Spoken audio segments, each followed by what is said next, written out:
L'Église catholique, avec sa tradition millénaire de foi et de doctrine, est aujourd'hui confrontée à l'un des plus grands défis de son histoire. Le pontificat actuel, marqué par des réformes progressistes et une ouverture sur des questions sociales et morales autrefois considérées comme immuables, a suscité un débat houleux parmi les fidèles. Beaucoup voient ces changements comme une évolution nécessaire de l'Église pour rester pertinente dans le monde moderne, tandis que d'autres craignent que nous soyons témoins d'une véritable apostasie, d'un écart par rapport aux principes fondamentaux qui ont guidé la foi catholique pendant des siècles. L'idée selon laquelle l'Église pourrait être dans une période d'apostasie n'est pas nouvelle et est soutenue par de nombreuses prophéties catholiques. Ces visions et révélations, transmises à travers les siècles, parlent d'une époque où la vraie foi sera mise à l'épreuve et où une grande apostasie se répandra parmi les fidèles et la hiérarchie ecclésiastique. Aujourd'hui plus que jamais, il est crucial d'examiner ces prophéties pour comprendre si nous vivons réellement dans les temps annoncés. Pour bien comprendre le concept d'apostasie et son impact sur l'Église catholique, il est nécessaire d'analyser le contexte historique et théologique dans lequel s'inscrit ce terme. L'apostasie, du grec, signifie « chute » ou « rébellion ». Dans la tradition catholique, cela fait référence à un écart délibéré et total par rapport à la foi et aux enseignements de l'Église. L'Église a traversé plusieurs crises au cours de son histoire, mais l'apostasie est considérée comme l'une des plus graves car elle implique un renoncement conscient et volontaire aux vérités de la foi.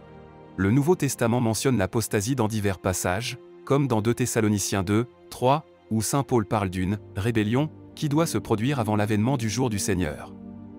Cette période est décrite comme une époque où beaucoup abandonneront la foi, séduits par de faux enseignements et de faux prophètes. Historiquement, l'idée de l'apostasie a été associée à des périodes de grands bouleversements et de changements au sein de l'Église. Par exemple, la réforme protestante du XVIe siècle a été considérée par beaucoup comme une forme d'apostasie, alors que de nombreux croyants et des nations entières se sont séparés de l'Église catholique pour adhérer aux nouvelles doctrines protestantes. Aujourd'hui, le terme apostasie est utilisé par certains pour décrire l'adoption de pratiques et d'enseignements perçus comme contradictoires avec la tradition catholique. Les réformes progressistes et l'approche plus ouverte du pontificat actuel sur des questions telles que l'écuménisme, le dialogue interreligieux, la moralité sexuelle et le rôle des femmes dans l'Église ont alimenté ces inquiétudes. De tels changements sont perçus par certains comme des adaptations nécessaires pour une Église qui veut rester pertinente au XXIe siècle, tandis que d'autres les interprètent comme des signes d'apostasie naissante. Saint François d'Assise, figure centrale du christianisme et fondateur de l'ordre franciscain, a laissé une prophétie concernant une future période de grande tribulation pour l'Église catholique. Peu avant sa mort, saint François parlait à ses frères d'une époque où l'Église serait ébranlée jusque dans ses fondements par une crise spirituelle sans précédent. Selon cette prophétie, il y aura un pape élu non canoniquement, qui s'écartera des véritables enseignements de l'Église. Saint François décrit ce pape comme quelqu'un qui ne suivra pas les normes traditionnelles de l'élection papale et qui conduira l'Église vers une fausse doctrine. Ce personnage sera responsable d'une grande confusion et division parmi les fidèles, à tel point que beaucoup ne seront plus capables de distinguer la vérité de l'hérésie. La prophétie de saint François continue en décrivant combien les vrais croyants souffriront énormément pendant cette période d'épreuve.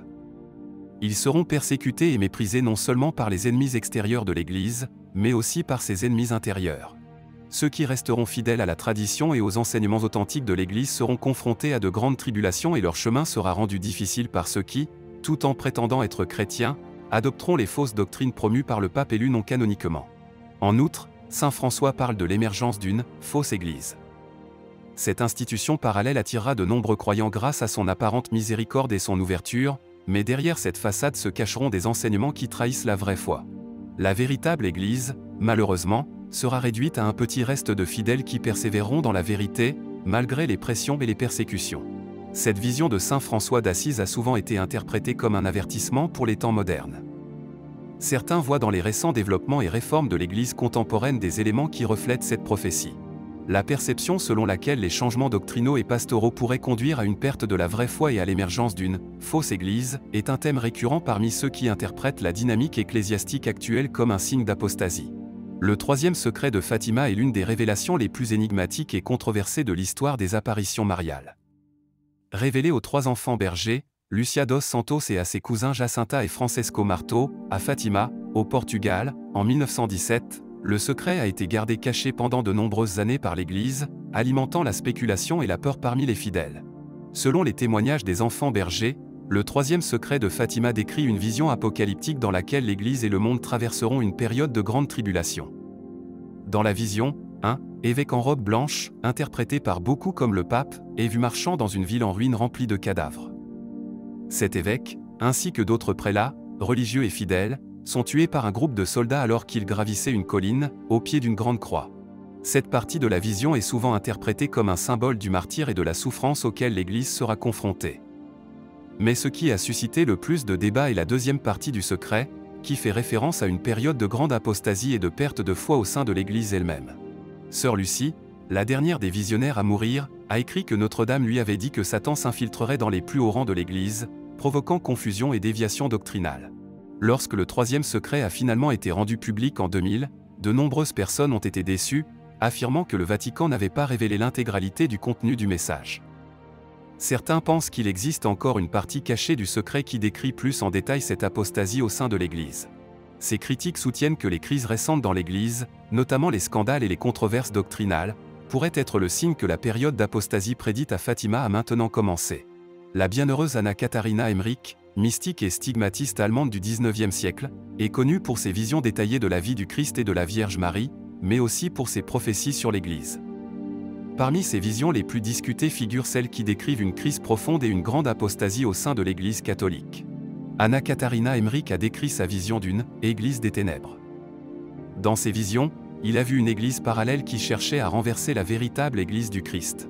Il a parlé d'une grande confusion parmi les fidèles et d'une perte de foi généralisée. Emmerich a décrit une Église pleine d'hérétiques qui corrompt la doctrine et les sacrements, et un clergé qui s'éloigne de plus en plus des enseignements traditionnels. Dans l'une de ses visions les plus célèbres, Emmerich a déclaré avoir vu un groupe d'hommes creuser dans l'église Saint-Pierre, comme s'ils essayaient de la démolir de l'intérieur. Selon de nombreux interprètes, cela symbolise les efforts d'individus et de groupes au sein de l'Église s'efforçant de changer sa doctrine et de détruire sa structure de l'intérieur. Emmerich a également vu un pape, au visage pâle et usé par le chagrin, qui priait sans cesse pour le salut de l'Église. Emmerich a décrit une nouvelle religion qui cherchait à mélanger le christianisme avec d'autres croyances, créant une sorte de syncrétisme religieux qui confondrait et tromperait de nombreux croyants. Cette « nouvelle Église » serait pleine de compromis et éloignerait les croyants de la vraie foi. La description d'une « Église des ténèbres » qui cherche à obscurcir la véritable lumière du christianisme trouve un profond écho chez ceux qui craignent que l'Église traverse une période de profonde crise spirituelle. Pape Saint Pie dans une encyclique intitulée « E Supremi Apostolatus », écrite en 1903, Saint Pie X exprime des inquiétudes qui résonnent avec une vision prophétique de l'Église en danger d'apostasie. Saint Pie X a averti que la société traversait une période de grande perversion et que les maux de son époque pouvaient être les précurseurs des tribulations des derniers jours. Il considérait le modernisme comme une menace mortelle pour la foi catholique. Le modernisme, selon Pie X, a non seulement corrompu la doctrine par de nouvelles interprétations qui niaient les vérités éternelles, mais a également menacé de détruire la structure même de l'Église. Ce mouvement cherchait à adapter la foi aux besoins du monde moderne, souvent aux dépens de la vérité révélée. Dans l'encyclique, Saint Pie X écrivait « Il y a de bonnes raisons de craindre, pour éviter que cette grande perversion ne soit comme un prélude et peut-être le commencement de ces maux qui sont réservés pour les derniers jours, et qu'il y ait déjà dans le monde le fils de perdition dont parle l'apôtre, 2 Thessaloniciens 2h3. » Le pape Saint Pie X considérait l'apostasie comme une rébellion contre la vraie foi qui prendrait son origine au sein de l'Église elle-même. Il voyait des signes de cette rébellion dans les tentatives visant à modifier la doctrine et la liturgie pour les rendre plus acceptables au monde moderne, une attitude qui, selon lui, équivalait à une trahison des vérités éternelles du christianisme. Les préoccupations de Saint Pie X sont souvent rappelées par les critiques des réformes contemporaines qui voient dans les changements actuels une continuation de ce processus de modernisation que le Saint-Pape avait combattu avec tant de détermination.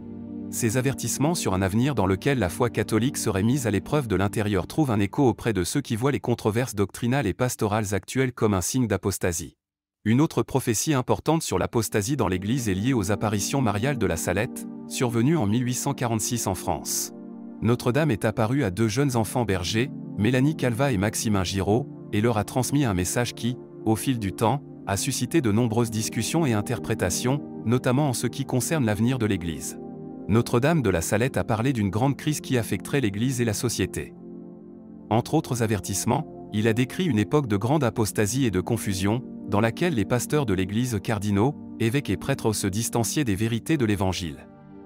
La Vierge a prédit que « Rome perdra la foi et deviendra le siège de l'Antéchrist ». Cette phrase, bien que contestée et analysée de différentes manières, a conduit beaucoup à voir dans les crises ecclésiales actuelles le reflet de cette prophétie. Selon le message de la Salette, de nombreux prêtres et religieux ont trahi leur mandat sacré, provoquant des scandales et propageant des erreurs doctrinales. Notre-Dame a averti que le clergé corromprait la foi et que de nombreuses âmes seraient conduites à la perdition à cause des hérésies propagées au sein de l'Église elle-même. Cette vision d'un clergé infidèle a été interprétée comme un signe des temps modernes, où scandales et divisions doctrinales ont miné la confiance des fidèles. En outre, la Salette parle de catastrophes naturelles et de désastres qui affligeraient le monde en raison de la perte de la foi et de la corruption morale. Notre-Dame a exhorté à la prière, à la pénitence et à la conversion pour éviter ces châtiments et rétablir la vraie foi. L'analyse du contexte actuel de l'Église fait apparaître des parallèles significatifs avec ces prophéties. Au cours des dernières décennies, l'Église a été confrontée à de nombreux défis, notamment des scandales d'abus sexuels, des conflits doctrinaux et des tensions entre factions progressistes et traditionalistes. Le pontificat actuel du pape François, avec son approche pastorale plus ouverte et ses réformes en matière de liturgie, de moralité sexuelle et de dialogue interreligieux, a divisé les fidèles. Certains voient ces réformes comme une tentative nécessaire de moderniser l'Église, tandis que d'autres les interprètent comme un écart dangereux par rapport à la tradition et à la vraie doctrine. À la lumière de ces prophéties et du contexte actuel, se dessine une image complexe et inquiétante d'une Église en crise. Les visions prophétiques suggèrent que la vraie foi sera mise à l'épreuve et que seul un petit reste de fidèles persévérera dans la vérité. Cependant, ces prophéties invitent également à la réflexion et à l'action. Il est important que les fidèles restent vigilants et perspicaces, attentifs aux signes des temps et aux vérités de la doctrine catholique. Les prophéties ne doivent pas être considérées seulement comme des prédictions inexorables de malheur, mais comme des avertissements qui peuvent guider l'Église vers une fidélité renouvelée au Christ. À la lumière des prophéties examinées et de la situation actuelle de l'Église, que pensez-vous de l'avenir de la foi catholique? Voyez-vous des signes d'une grande apostasie ou pensez-vous qu'il ne s'agit que d'épreuves temporaires? Comment pouvons-nous, en tant que communauté de croyants, répondre à ces défis pour maintenir vivante la vraie foi? Vos réflexions et vos actions sont cruciales en ce temps de discernement et de prière. Si vous avez aimé la vidéo, commentez Amen. Que Dieu te bénisse.